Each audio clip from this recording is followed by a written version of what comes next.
Kill me. God, kill me. You forget the terms of our surrender.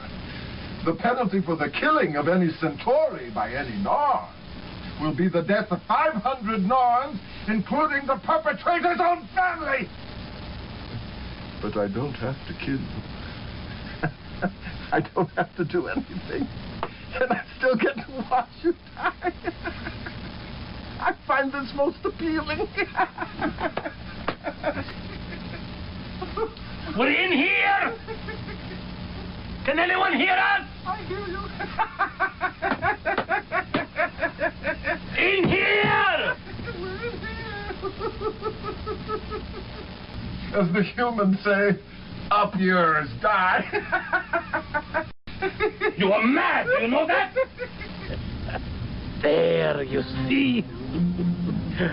I'm going to live. So it would seem. Well, it is an imperfect universe. Bastard. Monster. Fanatic. Murderer. You are insane! And that is why we'll win. Go be the ambassador to Babylon 5, they say. It'll be an easy assignment. I hate my life. So do I. Shut up! Sheridan must find a mad bomber. I want this stopped. Before the next blast. You'll probably die here. On an all-new... It's a deck! Babylon 5. You have transmissions holding. Patch incoming signal. Full audio and video decode. Purple files accessed. What you are about to see has never been shown to anyone outside the Great Council.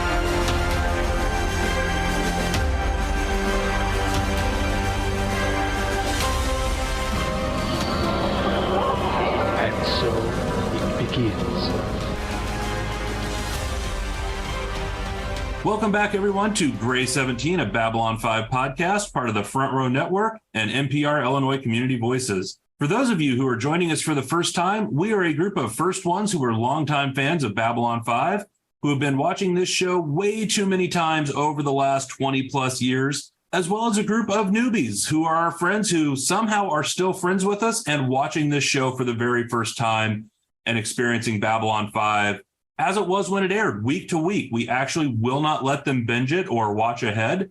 So they're experiencing this week to week, episode by episode as we go through the show. My name is Blake, and with me today we have Nicole, Andrew, Jessi, Kevin, Emily, and Justin. All right, so to get things kicked off, Emily, I think you have a synopsis for us, and you have already guaranteed me that this is going to win us some fans, so don't let us down. Oh, yes. We have an angry, entitled man who is mad that the world isn't catering to his wants and decides to set up bombs around B5. Lennier is nearly killed in the second blast while saving Delin and Londo. Londo and G'Kar get trapped together after the third bomb goes off. And Sheridan is held as a hostage by the douchebag bomber. And Garibaldi's quick thinking gets the fourth bomb off the station just in time. Let's go ahead and jump in here. The way we start with this is we usually go around for starting with all of our newbies and get first impressions of the episode. So let's go ahead and kick it off tonight with Justin. Yeah, so before I get into my first reactions, I've got a question, kind of a behind-the-scenes question. Thanks to Andrew today, I found out that this episode originally aired November 13th of 1995. Mm-hmm. Why that stuck out to me is that is almost 7 months to the day after the Oklahoma City bombing. And that is also during the time period that the Unabomber was still on the loose and everybody was afraid to check their mail and everything like that. So my question, I guess, if Blake or Kevin have any kind of background information, is when would this episode have been written and filmed? And was it intentional Like, was this something that was planned before, or was this written and filmed in reaction to these events going on? So looking from some of JMS's notes, this episode would have been produced around August, September of 95 is when this one was going through production. Because he made a comment on September 7th that they had 3 shows in the can and they were getting ready to shoot the 4th one. So this would have been one of the 3 shows that they had in the can at that early September point. So after OKC. Okay. Yeah, it would have been after. But as far as when the writing is, JMS had a lot of this scripted out and had note cards for the entire series at various points. So there's nothing that he's directly commented on that links it to Oklahoma City or Unabomber or any of that, or where the exact story idea came from. But timeline wise would have been around in that point. I actually have something on that. So I do have something about JMS with this. He says that it was less of a plot device and it was more because he was very angry about the Oklahoma City bombing, like all of us were. And so, he wanted to do a story that, had to do with, because he really wanted some drama on the station, specifically directly on the station. So it gave him an opportunity to write something that was, I don't want to say, a direct correlation, because I think like you, Blake, I think he may have had, some idea for it earlier on, but he said specifically that he was so angry about the Oklahoma City bombing that he really wanted to see the bomber in the end get it. Yeah, that's kind of what I was wondering, because it comes out right around that time we have a lot of domestic terrorism issues going on in the country. So that's one thing that kind of, I was watching the episode and I was like, when did this come out? Because it had that feel to it. So, but thank you guys for answering that. I appreciate it. But now back to my first impressions. Never once did I ever think I would have to watch James Sheridan, Prison Wallet, anything than when he had to stick his communicator up his pants during this episode. I was like, that's something I never thought I would see during Babylon 5. Justin, did you say James Sheridan? Yes, he did. I did say James Sheridan. I'm sorry. John Sheridan. So fuck it. Leave it in, Scott. So that was something that was a surprise for Babylon 5. But then honestly, you guys have talked about this scene in the elevator with G'Kar and Londo dating back to when we had the pleasure to talk to Peter Jurasik, and it lived up to everything that you guys hyped it up to be. I mean, it was powerful. It was even, I found myself kind of giggling right along with G'Kar at times, just from the way G'Kar was acting and just the sheer glee that he was going to get to watch Londo die. I thought it was all written very well. I thought there was great storytelling. The Londo and G'Kar stole the show, I think, away from everything else. As good of a storyline as the bomber story was, Londo and G'Kar just kind of relegated that to almost a B plot within the A plot. Again, everybody out there is sick of the way some of us still hold hope for Londo and stuff like that. But I did find Londo's reaction to Lennier saving him touching, I guess, at points where he kept on going to visit him and stuff like that. Was it self-serving? Who knows? But I thought that was kind of a glimmer of decency within Londo, at least. So overall, a very good episode. I quite enjoyed it. All right. How about Jessi? I love this episode. It was so good. And I'll tell you, as my second elevator scene, this is definitely my first one. G'Kar is an absolute just menace when it comes to like taunting people, and I love it. My favorite line, as the humans would say, "Up yours, die." And then the fish song that he was singing, I absolutely loved every bit of it. Good episode, playing off of the last episode that I did go back and watch again, and now seem to have just a little bit better understanding than I did last time. Loved it, and I'm excited to see what the rest of the season brings. Yeah, I will say, because both you and Justin have commented on that, and those of us who have seen this have commented all along that these two actors are two absolute powerhouses in this show. And you put on their own, any of them individually in a scene can steal the scene, but you put these two together with just them in a confined space, I mean, the way these two can interact off each other, the scenes that they can make together, absolute hallmark of this series. And, you know, I'm glad you are all seeing that in commenting, because we have been playing it up for a while, and we're glad it's living up to what we've told you it would be. Absolutely. So, Andrew, and I'm going to say, this is an audio podcast, and I'm reading your chat messages as we're recording, so this better come up in your first impressions. So I guess I'll start off by saying, like Justin, I did not expect Sheridan to Pulp Fiction his comlink. What I had initially written down here, though, was, to me, this episode was kind of like the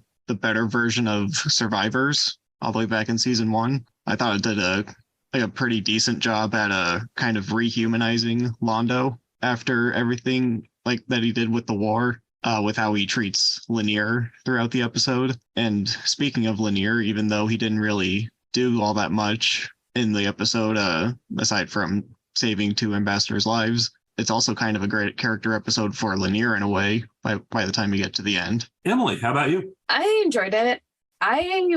After the first bomb, I thought it was actually going to be about religious ideology, since people were starting to come to B5 after Kosh had revealed himself. So for it to just be an angry dude pissed because, you know, his life isn't all fucking sunshine and roses or whatever, not entirely surprising, but not what I was expecting. And I'm actually really glad Lennier didn't die, because if he had died, I would have been done. I'd have been like, nope, I'm done. I'm not doing this anymore. I quit. I'm out. So I guess it's good he didn't. And yeah, the scene with Londo and G'Kar, that was something. And I do not blame G'Kar at all for any of it. Right. I have done the same in his position. And Nicole. It was a great episode. I thought at the very beginning, I got right away, though, because when Lennier told that annoying ass guy that he had Netter syndrome and had 7 days to live, I was like, oh my God, is he sick? He's going home. Oh my God. I was got. And then I was like, oh, he's just trying to get that annoying asshole away from him. So I thought that was pretty funny. That was a great way to kind of kick things off. And, you know, it was kind of lighthearted. And then all of a sudden, bam, you know, I was like, oh, shit. So, yeah, Lennier got me, but that was good. Overall, yeah, great episode. I mean, some people have already kind of said some of the things I wrote down.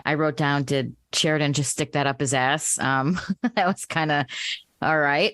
But what I did write down was when Londo went to visit Lennier and he was there and he was like, I'll wait, I'm here.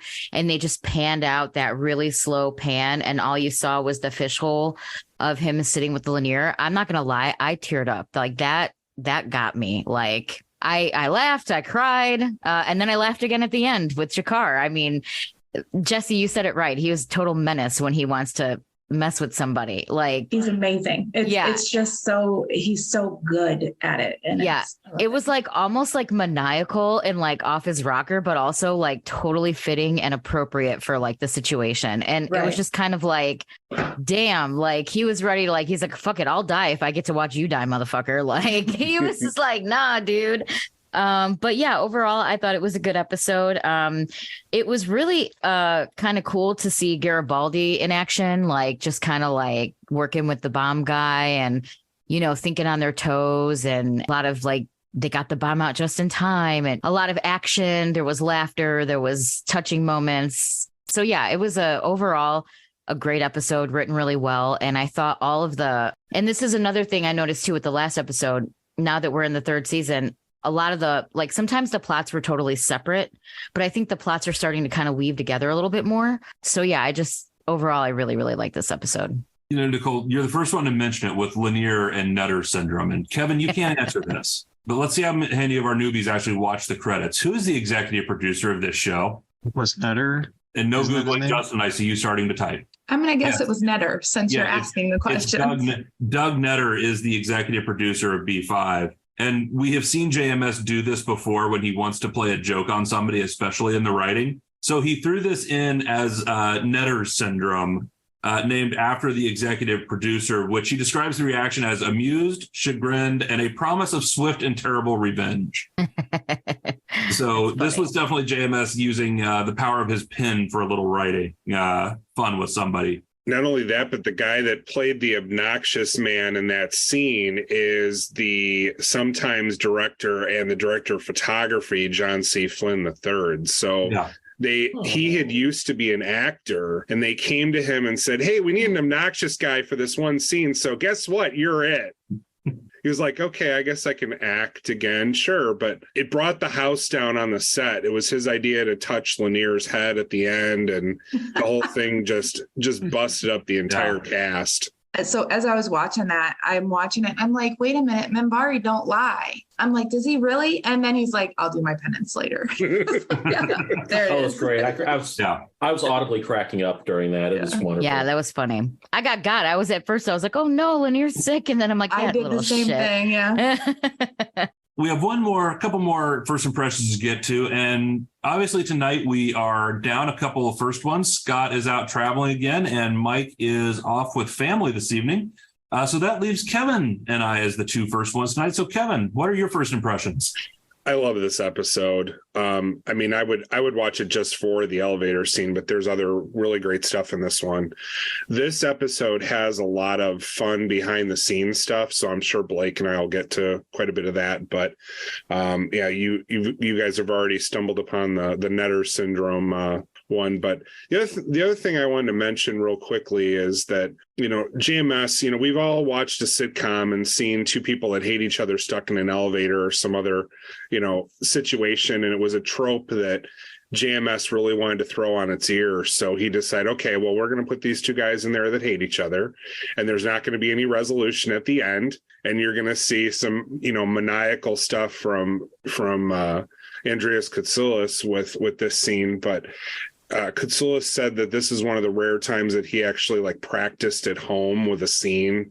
He was deathly afraid of getting it wrong and not having it be just right. So he said he agonized over this scene. This episode is absolutely one of my favorites. It's fantastic, and there's just all kinds of stuff with this episode. I can't wait to talk about it. Yeah, I fully agree with you, Kevin. This is probably one of my standout favorites as well from the entire series, in part because of that elevator scene with those two in there. But also, I think this one, we've touched on it a little bit, and I'm sure we're going to go more with it, but especially in Londo, and I think part of what sells that elevator scene, because you're right, Kevin, they've done that in how many other sitcoms and shows with two people stuck somewhere that hate each other. But what you have here, especially with the Londo character, is this back and forth, swing of you hate him, but there's these redeeming moments like him and Lennier. So you get, especially in this one, we've seen that swing in one episode where Londo has those redeemable traits, and then in the next episode doing something despicable. This one has that cut back and forth within the same episode of Londo doing despicable shit to just being Londo, and then the scenes with Londo and Lennier. And so it's all contained. So to me, that helps just make this great. The other part I like about this is I actually like Brother Theo and the introduction of Brother Theo with this one. And for those of you that are keen on listening to voices, there was the original actor that played Drawl, who was not able to come back when they had Drawl appear to Sheridan. So they recast the role because he couldn't come back due to health reasons. Well, he's able to come back now, and it's Brother Theo. So that's the original actor that played Drawl, popping back up in Babylon 5. So let's go ahead and jump into our discussion. Who wants to kick off, or where do we want to start going with up? There's Justin's hand. So Justin, jump on in. I actually, another heavy chuckle moment for me in this episode was the very beginning. When you start to see these flood of missionaries come on board Babylon 5, where I realized I was semi-right in one of my other predictions when I talked about a cult of Kosh.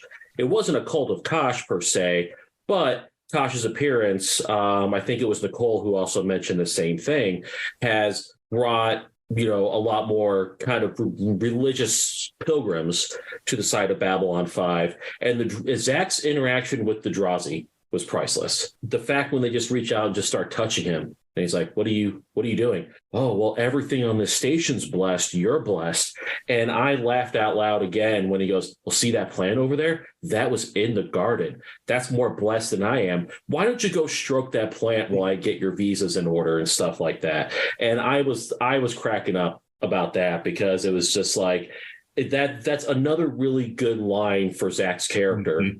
That whole scene with him where he got to actually express himself. I also agree. I like the brothers, and that's what I'm going to call them, because I don't know if I have any kind of other to me, they come off more as like Jesuit priests, but they're monks or something like that. And Brother Theo was a pretty cool character too, especially during the scene when Ivanova has to go to him and be like, we need you to analyze all these cameras and look at all of this footage and try and see if you can find any correlation. And he's like, that's it? Okay. So very cool character. I hope he sticks around.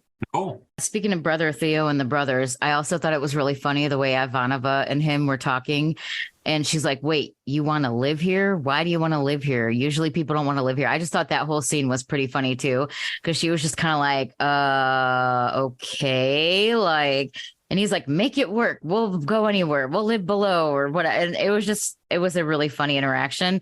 And I also liked when they were looking through the videos, and I forgot who it was, but he shushed them and was like, be quiet. Like, I also really enjoyed him. And at first I was like, uh-oh, are these bad guys? But then I'm like, oh no, they're pretty cool. So I think that it'll be interesting to see what happens with them. And I actually thought his voice sounded a little familiar.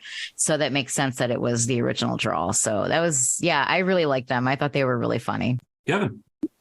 Was I the only one that was cringing in the very beginning of the episode when Garibaldi was stumbling to say and didn't really care about it and was like, whatever. I was like, oh, that is the cringiest moment I can remember seeing in Babylon 5 up until this point. And here I thought you were going to bring up him telling Zach to explain the missionary position to them. Oh, yeah, that too. I agree with you, Justin. I thought that scene after Zach took over the conversation was very funny, but until that, I thought it was pretty cringy, on the part of Garibaldi's part. That is not a scene that has aged, or a very snippet of a scene has aged well at all. Are you talking about the fact that he was mispronouncing characters' names throughout many different instances? Like we've done many times on this podcast, and how cringeworthy it is to go back and listen to it. Yeah, I get it. I mean, he very nearly was like, bless you, in a tough word. It was like, oh, he was obnoxious. Come on, man. Why don't I remember this? It was a throwaway minute. You almost miss it, but this is a favorite episode of mine. So I watched it a couple of times this week and caught that. And I was just like, oh, that's not aged well.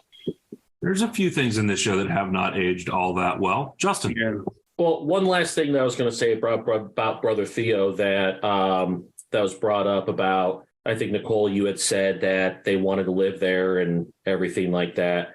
I thought it was very interesting, and it perfectly makes sense, his reasons why, coming from a group of religious, scholars, as you will, that come from every range of science, who want just to go out and understand this viewpoint that they have of, all gods are just different faces of the same creator. So instead of spending centuries traveling planet to planet, we'll just come to the place where they're all at and do it in decades instead of centuries. And they're like, we're patient. We have the time. We'll find a way to make money. We'll do chores for people and stuff like that. So I thought it was actually like just the reasons why they're there makes perfect sense too. So like I said, they're pretty cool people that I hope stick around for a while. Hey y'all, it's Scott chiming in as I edit this thing. Justin's talking about the monks going around trying to find all the facets of God. And one of the things this episode always reminds me of is a short story by my favorite author, Arthur C. Clarke, called The 9 Billion Names of God. If you have not checked it out, it's a very, very quick read. It's a short story, but go check out The 9 Billion Names of God. Back to the show.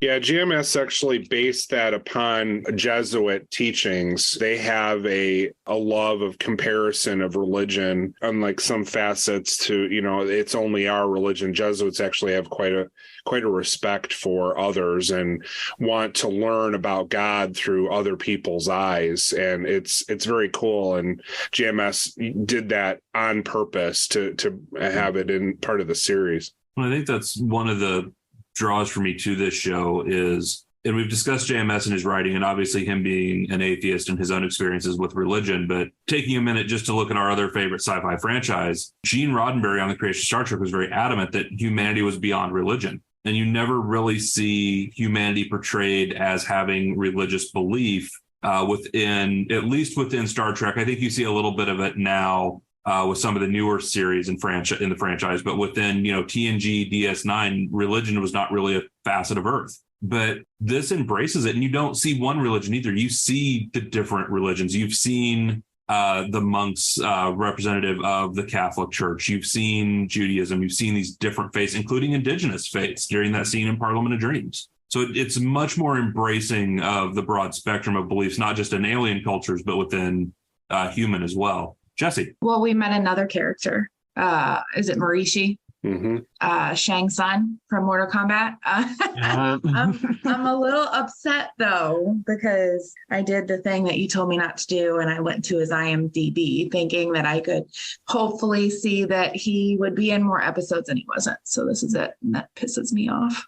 I love him, and I loved his character in this. I thought it was great. Sorry, I broke the rules. You're okay. At least it wasn't day one like somebody else. It is upsetting that we didn't get more of that actor, because he's very good, although he often plays villains. So this was kind of a new look for me, because I was like, oh, I recognize that guy. Yeah, he's usually back. Oh yeah, he's a good guy in this one. He's a good guy, and he's a good actor. It was he did well. It was cool to see. I thought we were getting somebody new, but we're not. I'm sorry I spoiled it. We'll talk about that beyond the rim. It's okay. Were you pointing to me, Jessi? Yes, I was. You're right here in my screen. Oh, okay. You're right next to me, so you're pointing at Kevin, and I'm like, yeah, Kevin spoils shit all the time. That doesn't surprise me. But, wow. I mean, that's not. You're not wrong. He was active up until 2 years ago. I hope he's still around. He's pretty old at this point. If he he was born in 1950. He's not that old. That's like 72, 73. Right. Yeah, I know. Well, you're talking to the guys. I guess it's not that old, but 80-year-old parents. So, Yeah. I mean, there's 70's older. The new 50, sure. Right? Yeah. Right. So, okay. Good talk. Andrew, what do you have to say? Since Nicole already brought up the shot, or like where the camera is zooming out while Londo's desperately trying to talk to Lennier. I wanted to point out another little kind of funny shot when Londo first gets to medbay, and the doctor tells him not to touch anything after he tries moving shit around, and when she walks around the wall, you can still see her through the window, and she's kind of just for a second looks over at Londo, making sure that he's really not messing with stuff still. Yeah, I thought that was a funny little moment. Kind of blink and you miss it. Justin. While we're on the topic of Londo and Lennier, I'm just kind of curious, because I've stated my opinions on it already, but I'm kind of curious what other people think. Do you think Londo was being genuine, or do you think he was being kind of self-serving in his overtures towards Lennier? I think it was guilt about Lennier, and I think he was also trying to make himself feel better about all the shit he did to Narn. And this would somehow compensate for some of it, which it won't. But yeah, I think he genuinely felt bad that Lennier got hurt and was grateful that Lennier saved him. I think it was genuine. Yeah, I mean, I don't really see a motive that he would have, to do what he did, other than because he was guilty and because he was generally thankful that he had had his life saved. I mean, what possible motive would he have to do all that for anything else? I don't see one. Well, and JMS has even commented about part of the story with Londo is he's on this path that he put in motion. He's doing these things, but at the same time, he is desperate for redemption from it. And we've seen that a few times. I mean, we talked about that in that closing scene for season 2. In the council chamber, when G'Kar is giving that speech about not being enslaved forever, and you see the silent look on Londo's face, if he knows what he's done, he knows the cost of it, and you can see the pain in that look in that scene. And that's part of that dynamic with Londo. If he does these terrible things, but then he has these redeeming little moments where it's like he's trying to find a way to make up for it, even if it's falling short on how some of us are viewing that. And, that's just that back and forth. Jessi. So that was kind of along the lines of what I was going to say. It definitely would have been a very sweet scene had it not been Londo. And I agree with Emily. I do believe that it was just too little too late. Yes, okay, you've got feelings, but you have made your bed and now you're lying in it. So I did enjoy the scene. I thought I was the only one that didn't get the joke when I was watching it. Like when he told the joke and I'm like, I kind of looked at my husband like, well, is that funny? Am I just not understanding? And he's like, no, I don't get it either. So it was a good dynamic, but like I am having a very hard time finding any compassion for Londo whatsoever. So it's, I am sure that this is how it was meant to be, but I have none of the feelings that I had towards him in the beginning where I was like, oh, he's fun and I love him and I love to see him on screen. Now it's like, you're kind of a douche canoe and I don't really like it. So it's, that's kind of the whole, it tainted the interaction for me. Like his actions made it hard for me to find it endearing. Right. Nicole, you have something to add to that. Yeah, I was going to say, I mean, I think two things can be true at once. I think that he can genuinely feel compassion and sadness for Lennier and feel genuinely upset about what happened to him. And I don't necessarily think it was him trying to like make himself feel better about Narn because he's still a dick too. You know what I mean? So I feel like both things can be at the same time. They can be there. You know what I mean? Like, yes, I think in one hand, he feels bad about this situation, but in other hand, he's still the same Londo. You guys have a good point, but I don't think it had anything to do with his guilt with all the other shit, because like you said, he made his bed, he lied in it, and he made a decision. You know what I mean?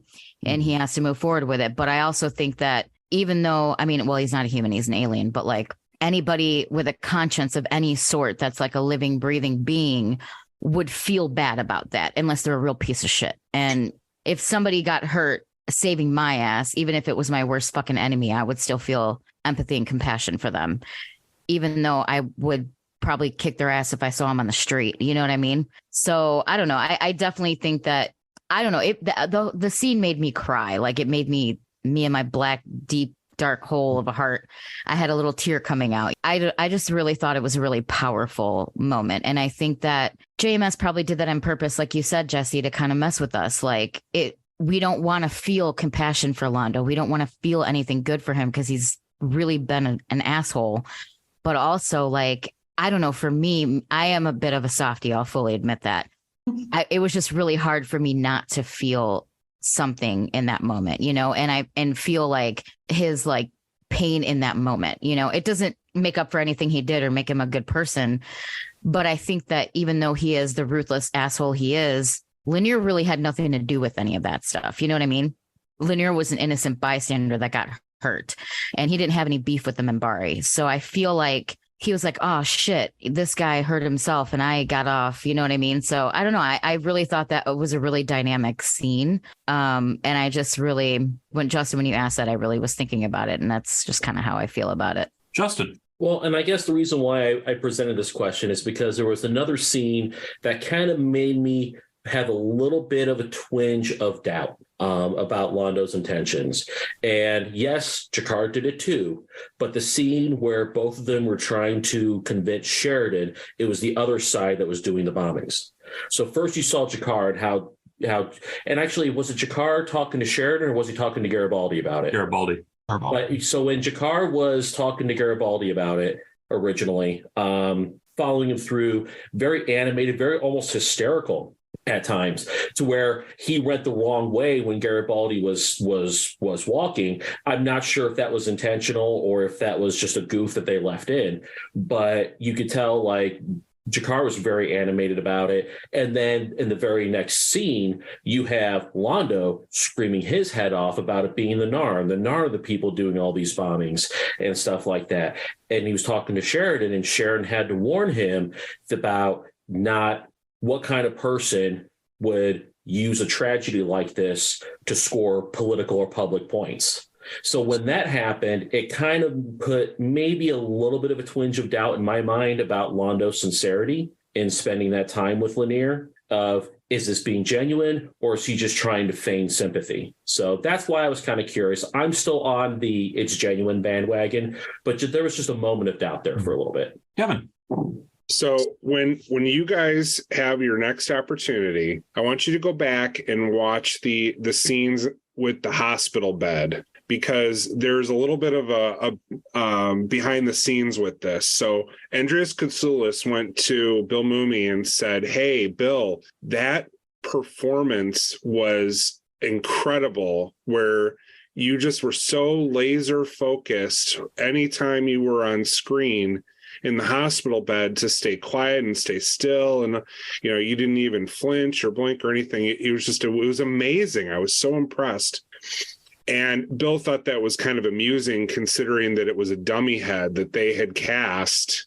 And there's a very sad reason why Bill was not actually in the bed. He had lost his father after a long battle and had been in the hospital before he passed. And Bill went to JMS and said, look, I cannot film this. I'm really sorry, but I don't have the emotional availability to do this. And they were very understanding. They're like, okay, no problem. We'll work around it. So they cast, a dummy head, for him. And they put it in the bed. So, Peter Jurasik is talking to a dummy head in all those scenes until Lennier wakes up. Well, of course, yeah. Another quick aside too. He did a couple of the stunts in that explosion scene right up until the very last, most difficult one because he wanted to. But this production had a really good track record for safety. They were able to do some of the pyrotechnics, where it looks like it's really close to the actors, but using lenses and stuff, it really wasn't. But Bill Mumy was very happy with this episode, especially because he didn't have to do the hospital stuff. But I think Blake's got something else that he wants to talk about. Yeah. So before we move on to, our bomber who just needed a hug, let's talk a little bit about that last scene with Lennier when he wakes up. And I just want to get your thoughts with that last quote that he had. And it's Lennier talking about what he did. It's, I did what I did because all life is sacred. But when the object of your actions does not share that belief, I fear I have served the present by sacrificing the future. So I just want to get your reactions, kind of Lennier's thoughts on the whole scenario. So let's start with Jessi. So we just had a conversation about this where, we have a justice system that works with individuals, and take it or leave it, whatever your personal opinions are about the justice system, it has its moments where it's not working and it has its moments where it does what it's supposed to. And, this kills me because he's basically saying, if I had let him die, I bet I would have saved the lives of millions or billions of people, like we talked about in a couple, last season in the episodes where they say the voices of the cries of the billion victims or whatever. So it was hard to watch that because absolutely see that happen in our current situation where somebody does something really heinous and gets like kind of a slap on the wrist, and then comes out and does something even more heinous, and the person that could have sentenced them and saved possibly lives didn't. So it was that sat with me for other reasons, I think, but it was definitely a more difficult scene to watch. Nicole? Yeah, I thought that that quote was really profound because I feel like the Minbari's whole code and focus is that all life is sacred. So even if it's not a good person, it's still a life, right? And I feel like if he would have let Londo die, I think he would have felt bad, or maybe felt like he was going to be punished by the gods or whatever his religious stance, is. But also saving him, like he said, could have killed millions of other people or whatever. So I think it was probably a conflict for him, but also it just goes to show the character of who the Minbari are and who Lennier is, because he didn't even think, he was just trying to get them out of there, and obviously Delenn he was going to save. And then Londo just happened to be right behind her, and I think that maybe if Londo was farther off, or maybe if he wasn't right next to Delenn, maybe he wouldn't have saved him. But I feel like just the character of who Lennier is and who the Minbari are, there's no way he was going to not do it, even if it might have been the wrong decision for the future. And I feel like that, I almost wonder, I guess this could be a question or prediction, if I hope that doesn't haunt him or cause problems for him in the future. Justin? I mean, I 100% agree. I really think that Lennier was just acting according to his personal and religious code. They've made several instances throughout time, which can be contradictory if you look at the warrior cast and the whole war against humanity.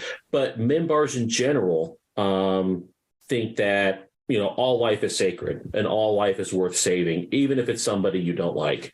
So I think Lennier was just acting towards, acting according to his own moral structure. But then there's always that, and what kind of struck me with this quote or this lines was it's the what if factor, and it takes me back to, here we go for Justin's historical time. Takes me back to a situation that happened during World War I. It was towards the last days of the war. And there was a British officer, and I forget his name, unfortunately, but he was a sniper. And the British were following the German retreat, and he had this German in sight and was about to pull the trigger. And for some unknown reason, even to him, he didn't. And that young German was Corporal Adolf Hitler. So that's a whole thing with what if, what if he would have pulled the trigger? How would have history have been different? Or is the fact he didn't pull the trigger just another act in this drama of life that we're all playing? And I think it's going to be something very similar with Lennier, where I do think there will be times where he will almost wish he wouldn't have pulled Londo out. But, we're all just like Londo. We all have to live with the choices that we make, whether for good or ill. Andrew. So to kind of piggyback off both of those points, one thing I wanted to bring up was because he says that line in response to Franklin, congratulating congratulating him and saying the Centauri are going to be so grateful, maybe they'll give you a medal, and basically with that line he just said no, fuck that, I'm just doing it because that's what we believe, and I didn't do it to to get any respect, and yeah, I don't blame him. He doesn't want any of that respect. Jessi. I don't know who said it. It's been more than a minute and a half since I heard it, but somebody definitely said I don't think he did it on purpose. I think he just acted, and it was just an instinct. Delenn was there. He's saving Delenn, and it had been Londo, G'Kar, Sheridan. It didn't matter who was there. He would have grabbed whoever and tossed them. He also probably didn't realize he was going to get stuck behind the blast doors. So, he's thinking he's just going to push everybody out and everybody's going to get out. I don't think he even had, 2 seconds to react. He just reacted. So the whole scene is his afterthought of, what if, like Justin just said, what if he would have just not lived? What could we have done? But they're given the chance, I think, I'm sure I know he would have absolutely done it again. Emily. I do agree with Jessi that it was just the reaction of something exploded, get people through a door, not really caring who it was, just getting people out. And I know he's looking at after the fact of I saved Londo and Londo's doing all this terrible shit. And he is. And I'm not trying to negate that. But even if he hadn't saved Londo, we still have Rifa, who's still going to do the horrible shit. Yes. So whether or not he saved Londo, if he hadn't saved Londo, it may not have saved anybody else, because Rifa's still gonna do what Rifa's gonna do, and where we're at right now, it looks like they're on a very similar path. Now, I'm not saying that holds up for the rest of the series. It's just where they are towards Narn and some of the other surrounding areas, they seem to be riding along in the same vehicle.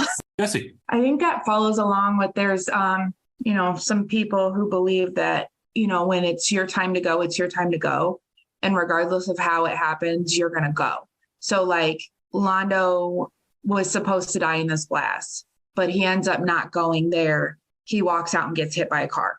I know that doesn't make sense in this situation because there's no cars, but something falls on him and kills him. Some people, and that, I think that's exactly Emily's theory is even if it wasn't Londo, it's Rifa. And if it's not Rifa, it's somebody else. And if it's not that person, if it's destined to happen, it's going to happen because there's people that are backing it up. I don't know how much I buy into the whole, if it's your time to go, it's your time to go. But I definitely think that sits with it. Nicole. I've always liked Lennier, but I didn't feel like an attachment to him.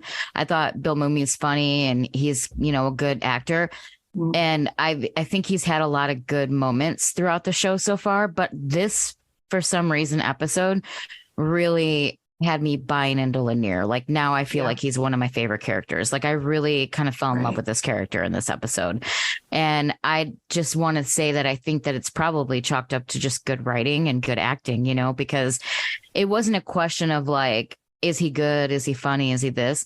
But just his performance in this and now knowing what he was going through, like that's even, I just really felt kind of like not like shipping in love. Like I just like his character, you know? So now I'm like a Lennier stan, I think. So I just want to point that out. We have went from shipping to stanning. All right. Oh yeah. I'm a Lennier stan now. Did you just ship yourself with Lennier? No. So. I don't like boneheads, literally. Andrew. I don't know if it was intentional or not, but when Londo goes in to like initially like thank Lennier like while he's unconscious, I don't know if it was intentional, but like it just went on for like kind of like a really awkward amount of time where like he starts like with like the usual like you know I'm sure, you know, if the roles were reversed, like, you know, I would have done the same thing for you. But, you know, then there's also the possibility where we both made it out or the possibility where we didn't make it out. And to me, it just kind of felt like he was trying to reach the word count on an essay. Thanks for the muted laugh, Justin. Had nothing to do with that. It was the side chat. I didn't know what standing was. So finally it was explained to me. So I was like, okay. For those of you out there that doesn't know what standing is, it's based off of Eminem's song Stand, and it means you obsessively love something. And that's my understanding. Now, I've seen people on our Facebook talking about it goes way back further than that. So I always understood it as it coming from that song. And that's how I use it when if I hear it, that's how my brain connects it. I don't know what else it means, but that's I can't believe we're going to have this discussion. Shipping is the one that goes way back. Standing is the... yes. Got it. Okay. And we're not going to go into that discussion because that is a very niche corner of the internet that you can all go Google on your own. Yes. I recommend you use the VPN like Andrew does before you go on those particular searches. Don't do it on your work phone. I had to look up what standing was this week. So don't do it on your work phone. Good advice, Jessi. Yeah. Especially if you work for a government entity or government agency, do not do that on any state or government issued device, cell phone, laptop, or tablet. Otherwise, your employment may be in jeopardy. This public service announcement brought to you by Gray 17. Welcome to my TED Talk. So it's short for stalker fan. There you go. Yeah, right. So let's move on now. We've talked about Lennier and Londo. And let's get to our bomber and how everything wrong in his world is all because of the women in his life. I'm sure the ladies will have something to say about that one, or they'll kill me, one of the two. So who wants to talk about our mad bomber and or more of Sheridan having a comlink up his ass? Justin. I do. I knew something would get Andrew going. So I was going to bring up the whole Sheridan using his prison wallet to record conversations with domestic terrorists later. But really, if there was a moment, I didn't know incels were really a thing back in the 1990s, but I guess they were. We just didn't know it or didn't know it by that name. But yeah, this guy fits all of the bills of just a crazy, the world has always been against me bomber. And who was it was it Garibaldi and Sheridan when they were walking through the halls and said that this guy was always the quiet and friendly type, and Sheridan goes, God forgive me for those shy, quiet and shy types. And that's where, unfortunately, a lot of the worst incidents we've seen are people who've been kind of loners, and the neighbors always thought he was quiet and never really, gave anybody any trouble or anything like that. And it's, the guy is very cliche for any kind of domestic terrorist or anything like that, with some kind of, even this guy didn't even have a manifesto or an agenda. He just hated the world and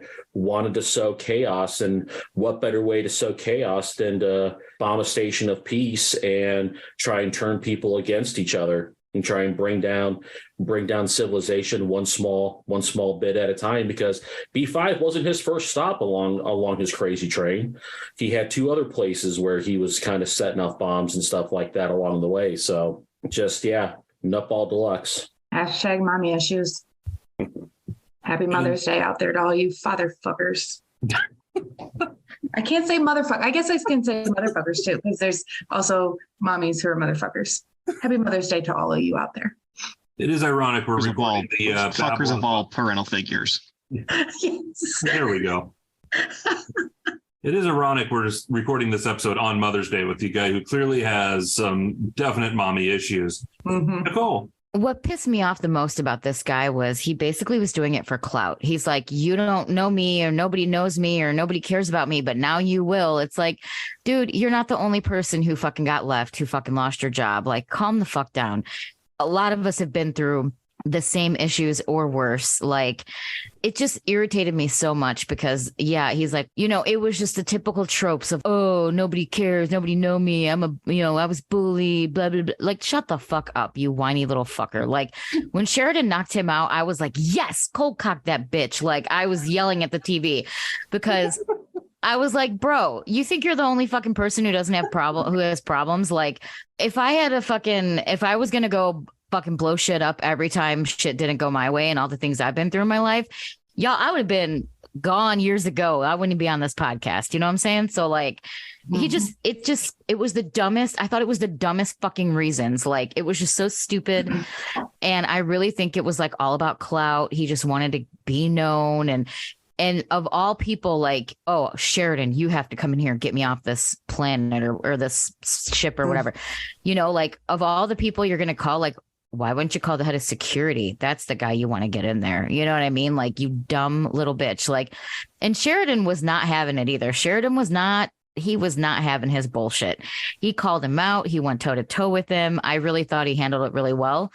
And I just, and the comlink up the ass is just too funny. Like, clever though. And they were able to really hear what was going on. And if they didn't have that, then they wouldn't have been able to get the bomb out. My only disappointment with that entire scene, though, is when the comlink finally went off, Sheridan didn't just try to excuse it as a fart or something like that. I think it was a little bit too much of a musical tone there, Justin. Right.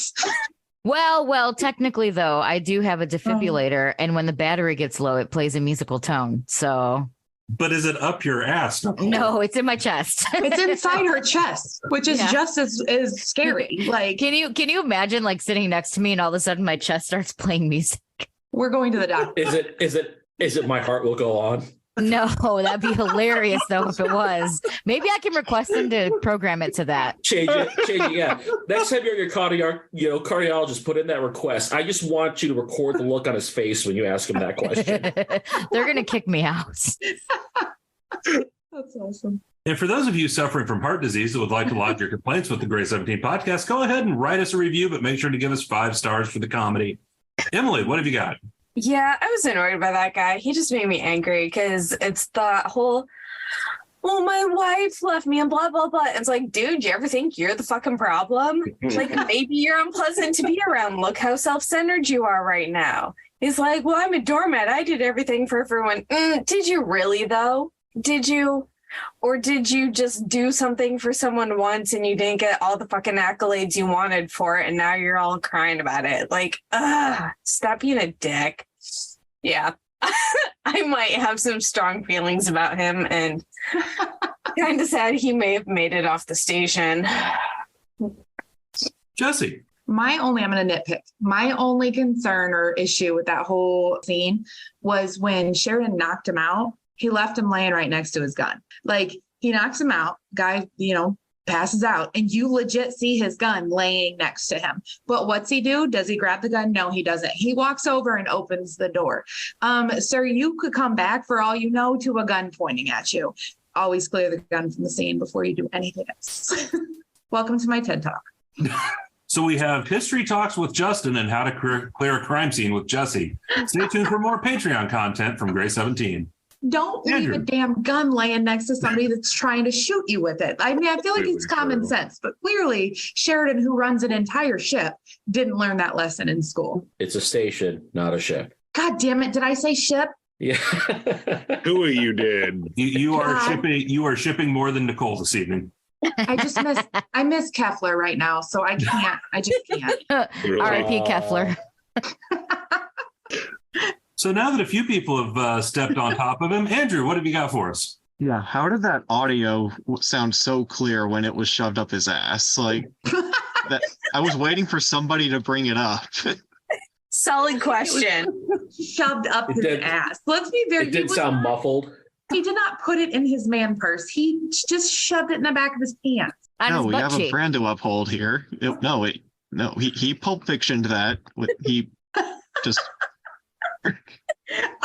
It's an audio podcast. There was a struggle. There was a visible struggle on his face when he went to hide it. That's all I'm saying. The visual insertion of it up into an area by Andrew.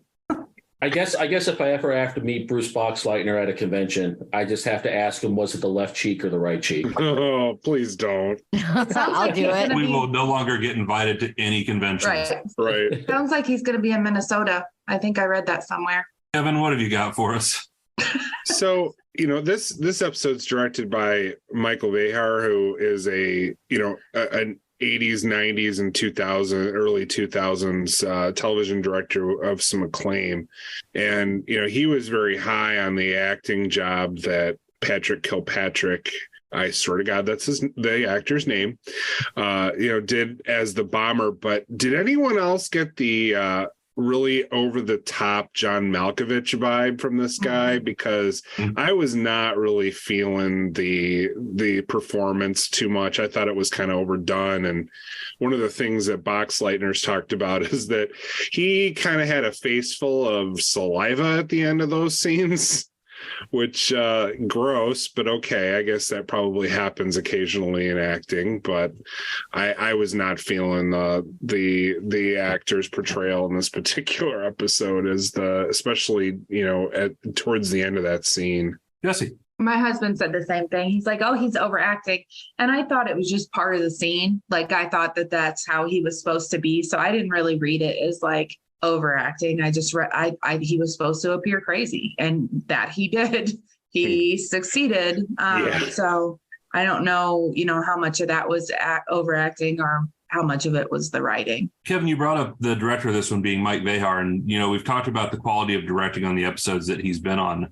Mm-hmm. And one of the things that divided folks around some of the bombing scenes, we've talked about the CGI in the episode one. You had that scene where you see the kind of blown out levels between the station, and all that was composited CGI. But when the bomb went off and Londo dived into the elevator, a lot of fans commented on that about, oh, that was terrible CGI. That was bad CGI. That actually wasn't CGI. They did a miniature of the hallway, about a 30-foot miniature version of the hallway, stood it up on end and set a firebomb off in the bottom of it, and then recorded it shooting up through the miniature hallway. Really? Yeah. So that was an actual firebomb. Because that looked the worst out of all the CGI in the entire episode. That scene at the elevator looked the worst. And it wasn't actually CGI. The way they did it, they set the cameras up so it did slow motion at the start. So you just kind of saw the fireball build. And then they let the camera go and it sped it up so it looked like it was shooting down the hallway. And I think that might be why the way they did that switch from slow-mo to normal speed might be part of it. Because you're right. Even watching it now back, I mean, it doesn't look that great, but it was a practical effect. It wasn't any type of CGI with that fireball. Yeah, it's a real big tell when you look at the director on an episode of Babylon 5, and it's either Michael Behar or Janet Greek, that it's probably going to be a good episode. Yeah. Because both of them are heavy hitters. Jessi. Is it time to talk about the elevator scene? Because I would like to. Let's talk about some elevator scenes. I thought we were going to get to see the fight that I asked for. I was like, yes, he's going to just absolutely pummel him into oblivion. And he did the exact opposite. And it was absolutely amazing. I know I said it earlier, but this is probably my favorite scene of all of the episodes we've ever seen. Because he's like, Londo has just had the audacity to direct G'Kar to help him. Like, first of all, sir, get fucked. And I know that he said, as the humans will say, what do you say? Up yours and die. Up yours die.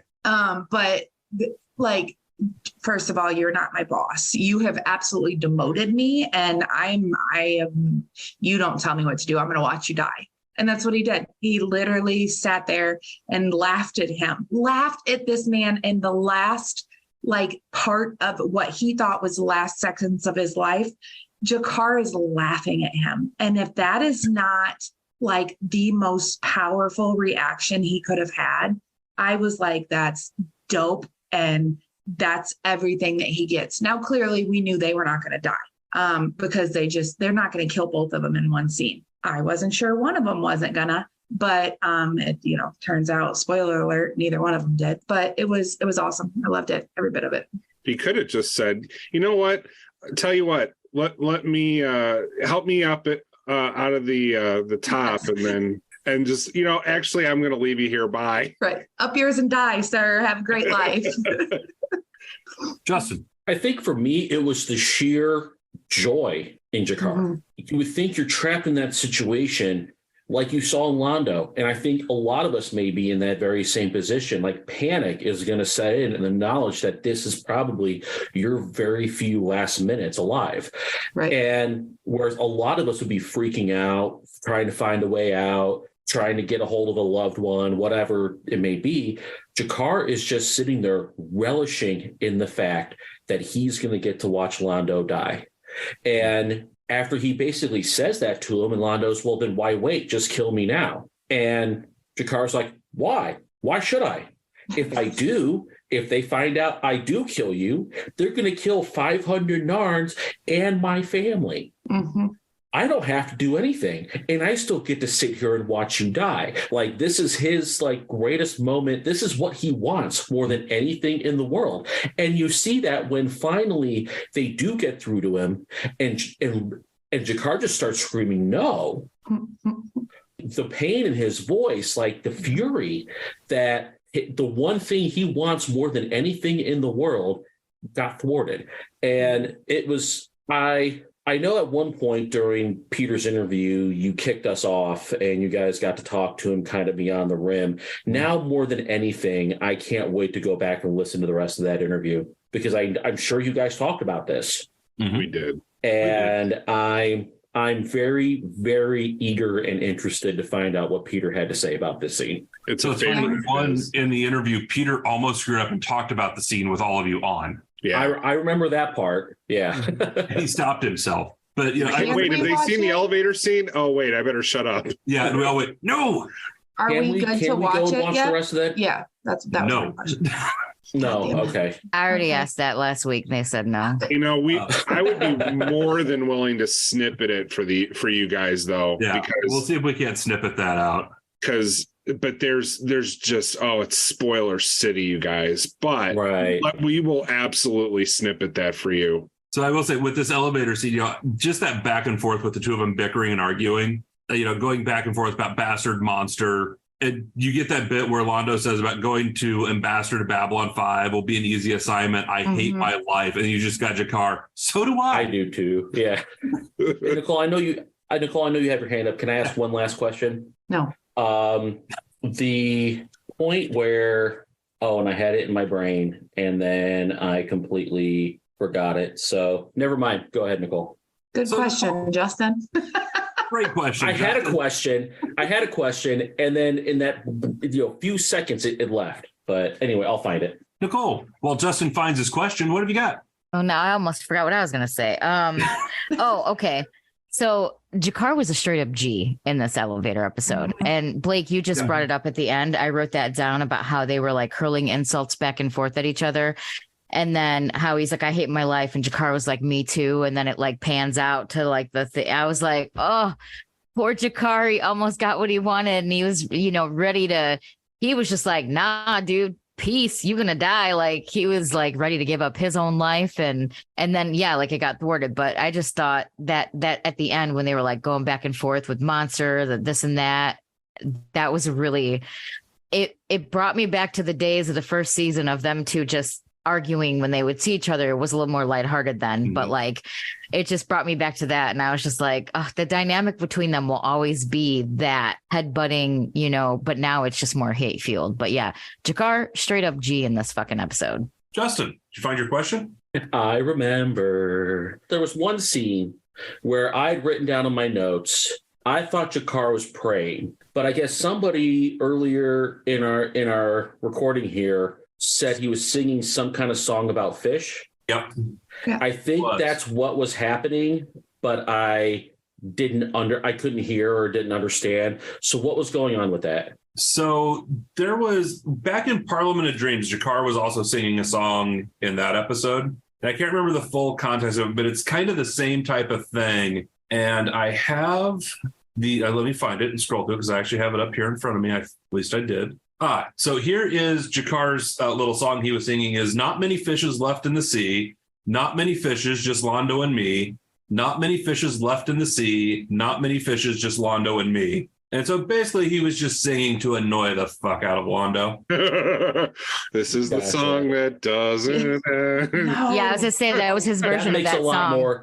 That makes a lot more sense than him praying, because I'm like, why is G'Kar praying during this scene? Like, he's so just that makes a lot annoying more Londo. sense. He's just annoying Londo to make his time left even more sufferable than... I am so here for that.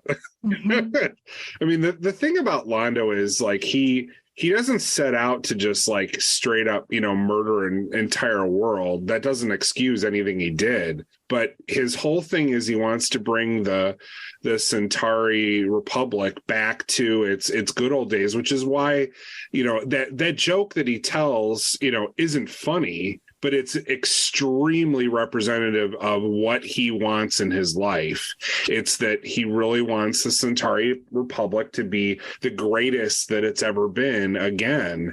He's willing to justify or do whatever to get what he wants, and he is evil, or at least he does evil things, but that isn't his objective, but he's willing to do them if it's necessary, which doesn't make it a bit better. So I went and pulled up real quick the lyric from what G'Kar was singing in Parliament of Dreams.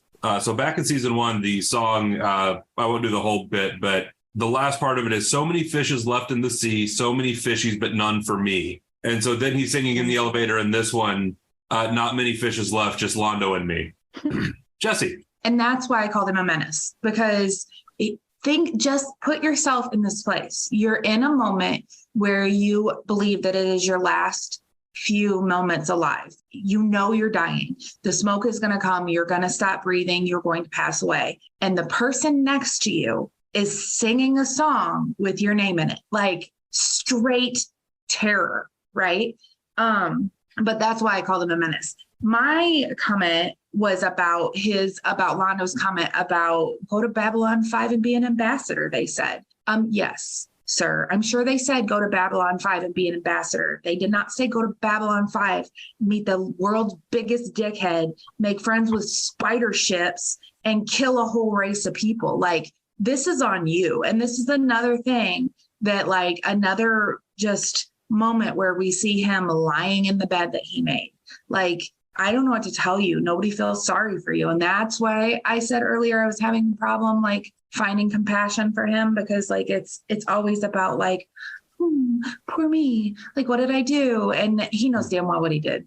And he was warned about it before he did it. Like, the dude told him, I can hear the screams of your victims. And he still followed through with it. And I'm sure we're not done. Prediction time. So...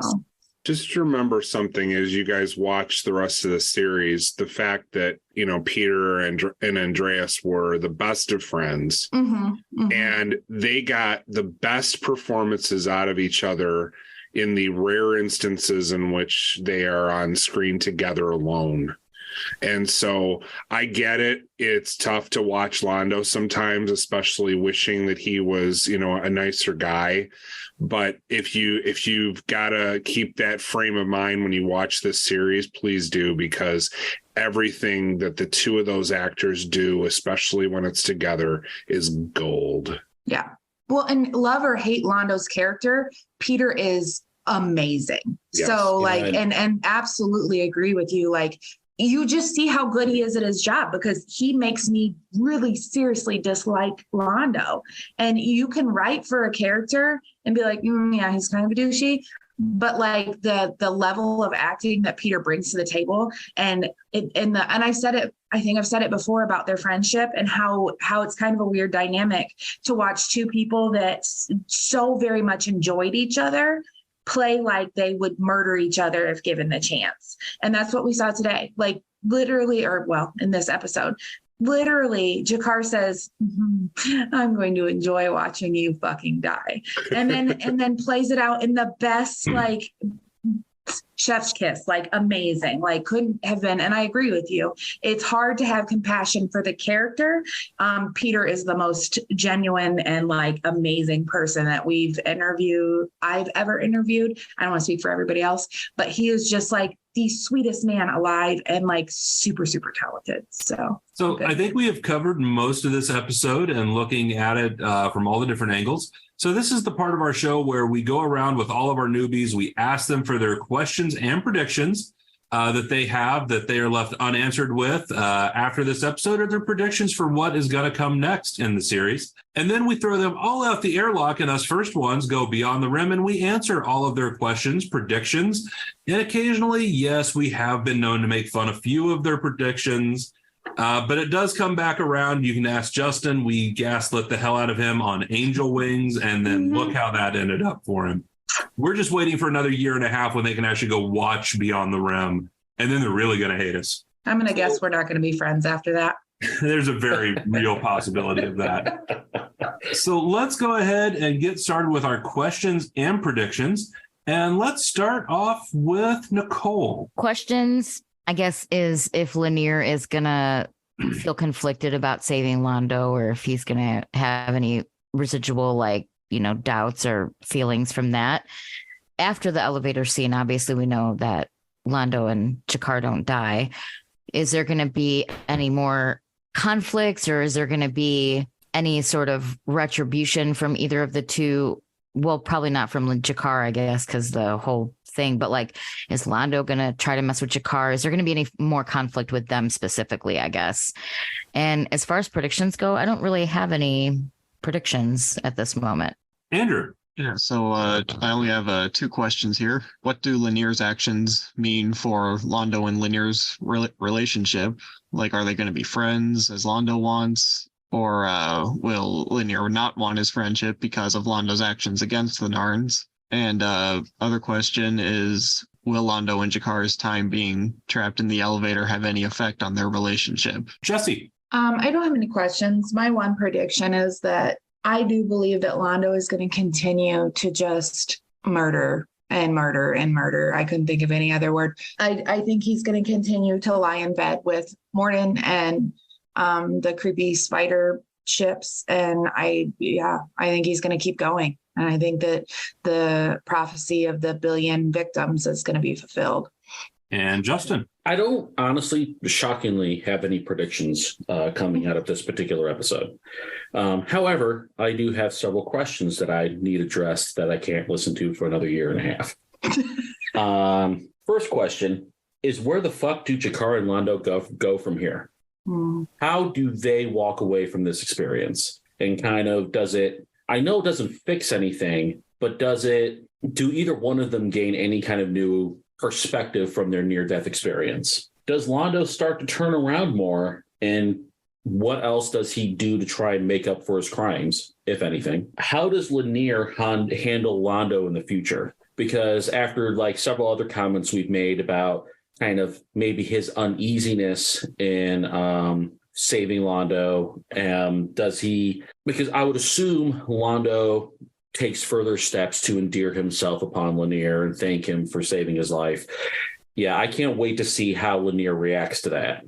Will the brothers still be around? And kind of what role maybe will they have in the war to come? And will there be more of a religious movement on Babylon 5? Will you start to see more arrivals of pilgrims and people trying to search for the deity and stuff like that? That's 3 newbies in a row where we've all asked about, like, what does this mean for Londo and Lennier, and what does this mean for Londo and G'Kar, just phrased differently?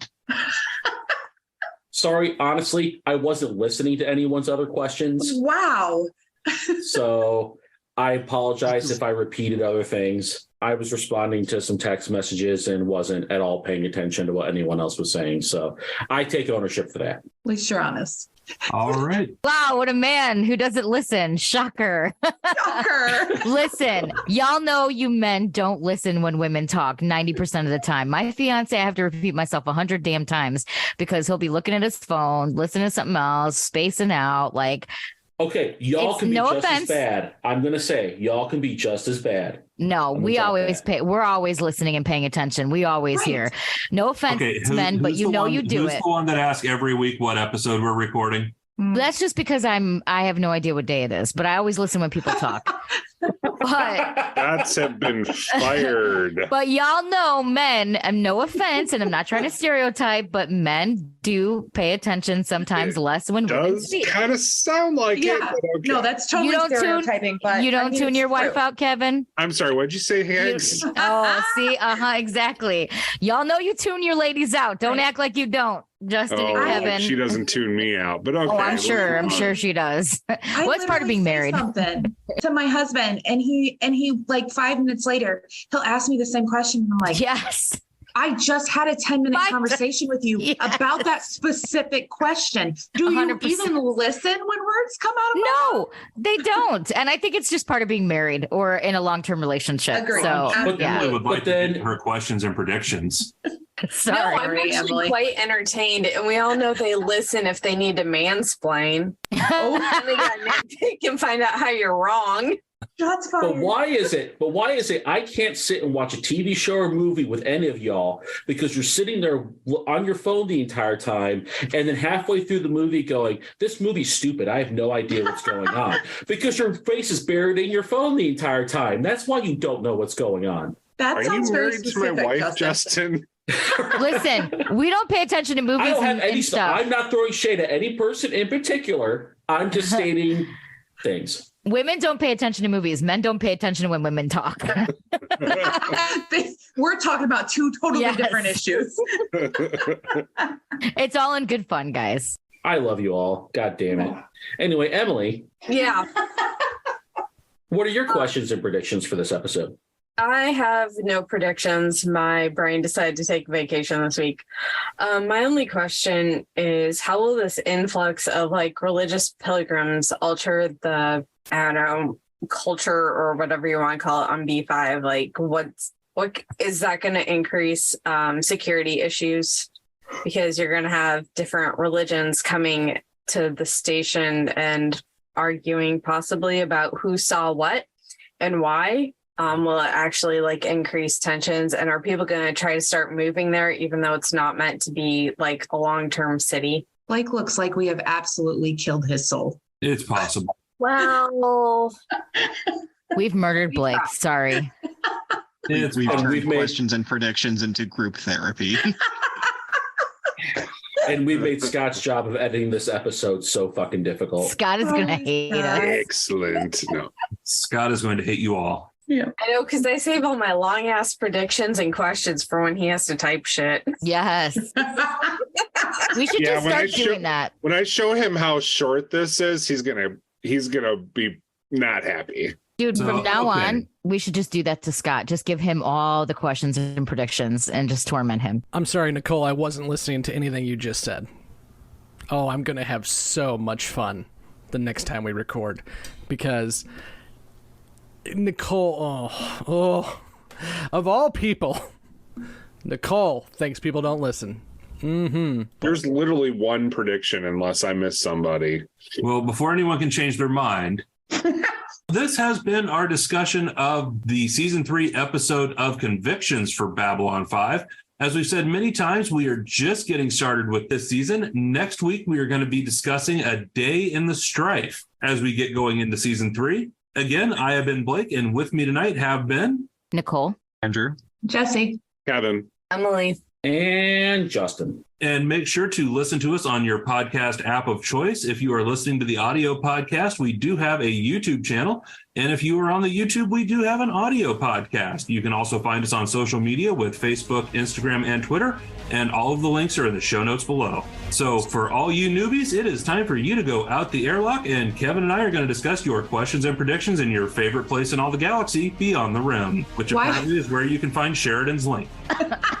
Jesus. I feel like the episodes that Scott isn't here, I have like 18,000 things to say, and then when Scott's here, I'll comment on one thing and I'll give my first impression and then I'm done. So Scott, it's absolutely personal. Yeah, why do you let Scott intimidate you? Oh shit. Listen, let's just hope he makes it back from the near country. No okay? shit. Pedal faster, I hear banjos. Right.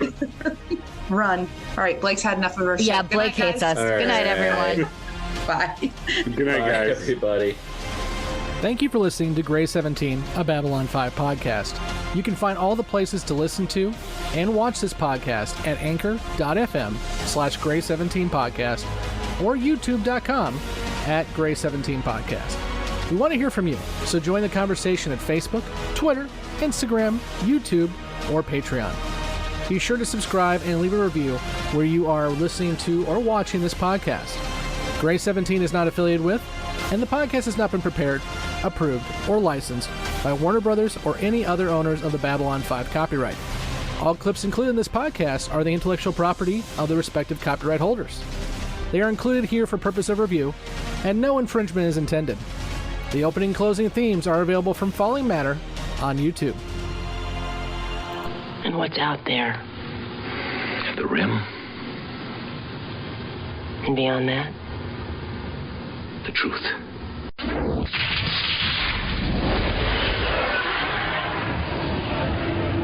All right, and welcome back to Beyond the Rim. This is your final warning that we are about to discuss this episode and throw in there all of those spoilers that our newbies haven't seen with our discussion of Babylon 5 as an overall series and the arc of Season 3. So again, if you have not watched past Season 3, Episode 2, Convictions, turn back now and go ahead and head on out, and we will talk to you in a year and a half. Again, I am Blake, and with me is... I'm Kevin. And let's jump into our newbies questions, shall we? Our first question we've got has to do with Lennier and Londo's interaction. And how will Lennier and Londo interact after this? And will there be continued reaction to his actions? I'm thinking that's both.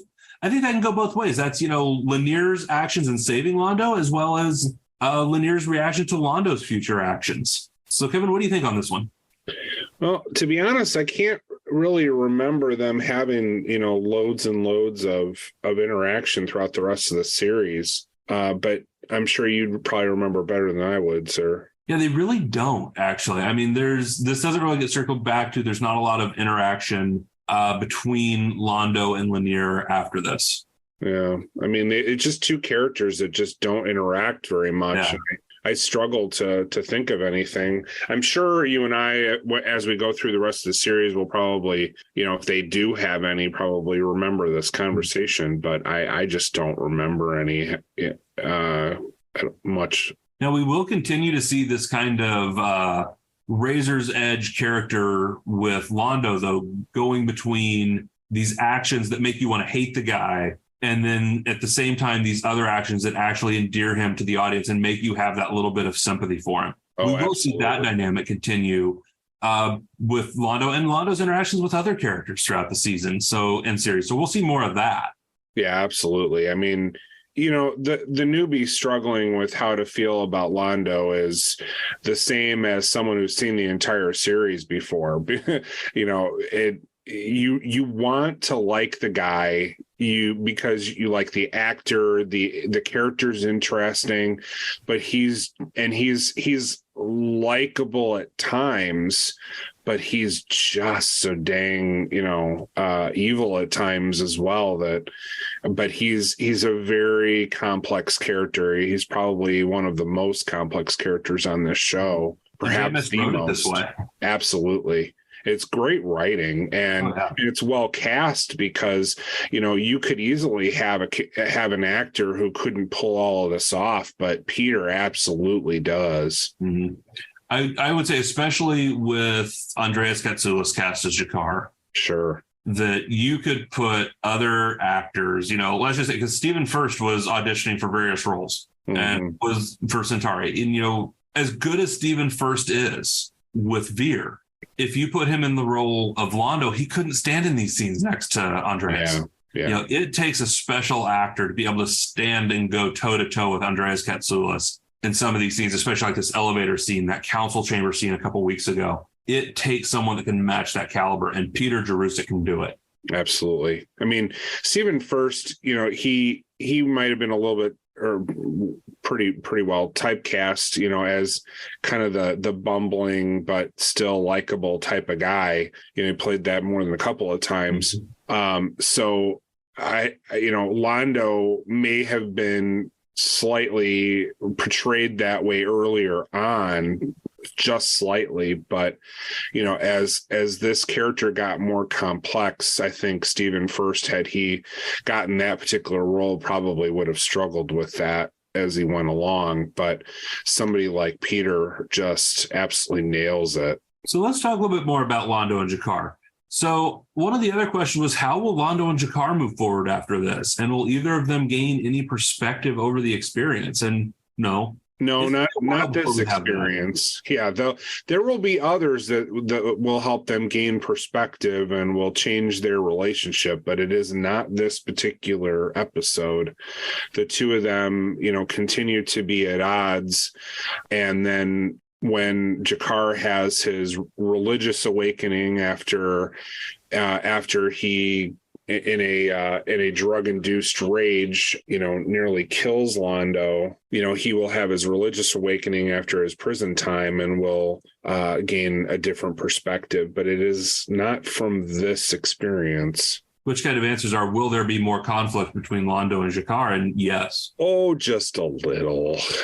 But it is like anything else with these two characters, extremely complex throughout the rest of the series. I mean, to get to a point where G'Kar is even a bodyguard to Londo in later seasons. Mm-hmm. Now, as far as Londo goes, will he gain any perspective over this experience, and will it affect his relationship with G'Kar? You know, no, I don't. I also don't think that's really the case either. I think Londo is not the most high emotional intelligence guy there's ever been. Yeah. So that kind of moves us on to a different topic. Will the brothers continue to be a part of the story and stay on the station? Yes, they do. You know, there's an incredible episode with Brad Dourif later on, and that storyline, they return to it a couple of times, but that's the most prominent one I think that I can think of.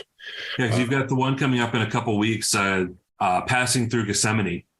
That's the one with Brad Dourif. Yes.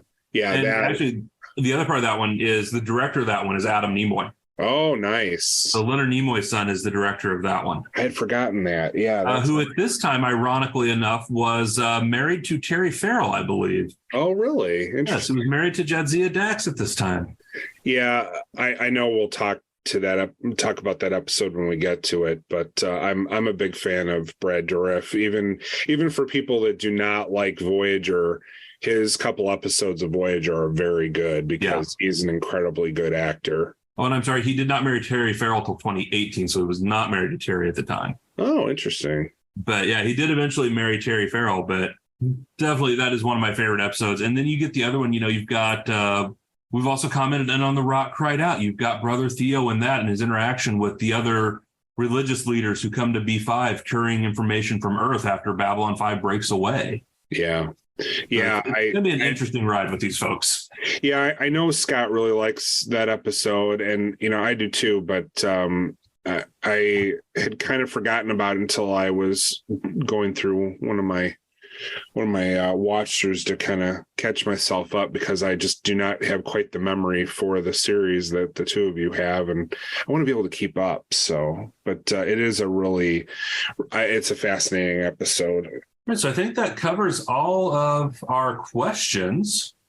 So let's head into our one prediction we have, and that is the prophecy of the billions of victims will come true for Londo and will continue on his path of destruction. Yeah, pretty much. It is, but I don't think the newbies quite understand the prediction at this point. Yeah.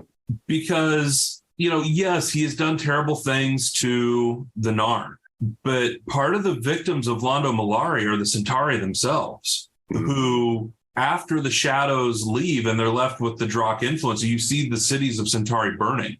Yeah.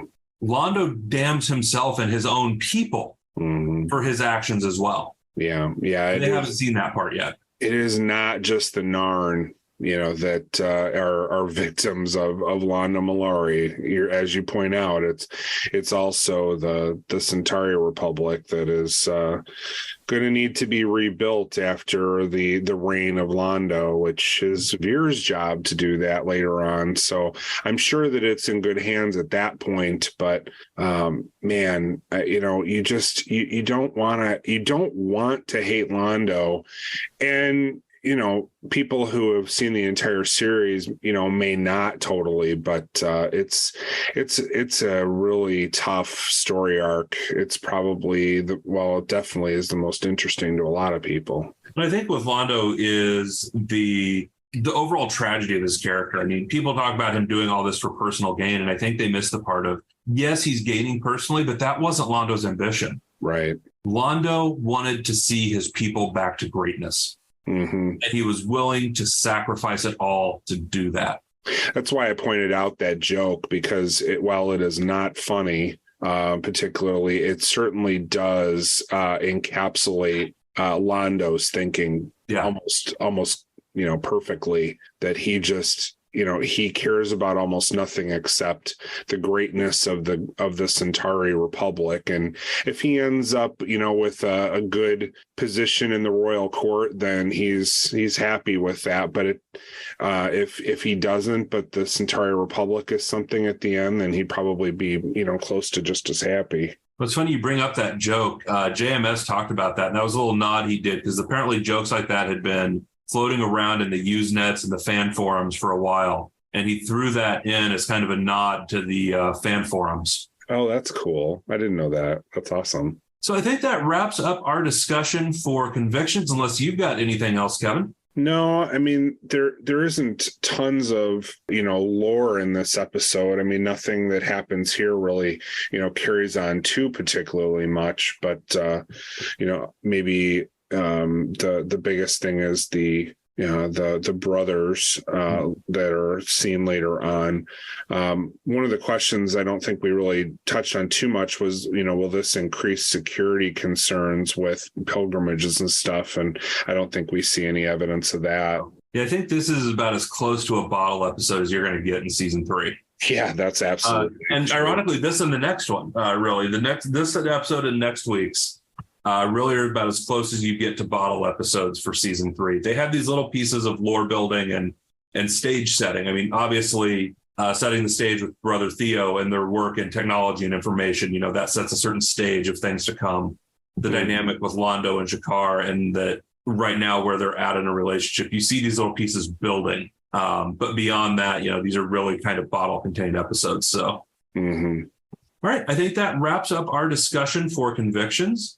Again, we are the Gray 17 podcast. You have been joining us Beyond the Rim, where we go through all of our questions and predictions from our newbies. If you haven't checked out the full episode, we recommend you give it a shot. We've been reviewing week to week, so you can also go back and listen to all of our prior reviews so far through Babylon 5 seasons 1 and 2. Again, I have been Blake, and with me has been... I'm Kevin. Make sure to follow us next week for more. Thanks for joining us. Have a great night, guys.